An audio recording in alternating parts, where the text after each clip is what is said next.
महायुतीमध्ये लाडकी बहीण योजनेमध्ये 165 कोटीचा गैरप्रकार झाला. जे अपात्र महिला आहेत तर त्यांनी लाभ घेतल्याची माहिती पुढे आलेली आहे. मग काय झोपले होते काय?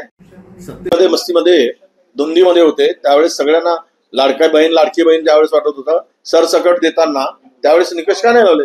निवडणुकीच्या तोंडावर खात्यात पैसे करायची एवढी घाई का होती? आणि त्यावेळेस जर काही बायकोचा खाता नसेल तर नवऱ्याच्या खात्यात पैसे गेले असतील तर वाईट काय आहे त्यामध्ये? नाही, नवऱ्याने फायदा घेतला कसं म्हणता येईल?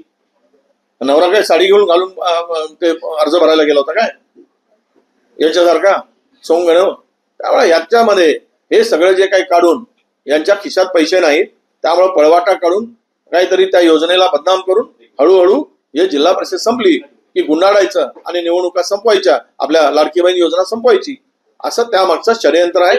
म्हणून या योजनेच्याच मागे सत्ताधारीच लागले आहेत. एखाद्याला कोर्टात उद्या पाठवतील आणि तो सांगतील काँग्रेसचाच माणूस कोर्टात गेला असंही सांगतील.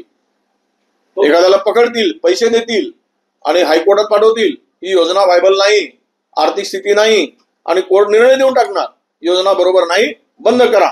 आणि मग आमच्या नावानं भोंगे वाजवतील, डफळे वाजवतील आणि ती योजना गुंडाळतील.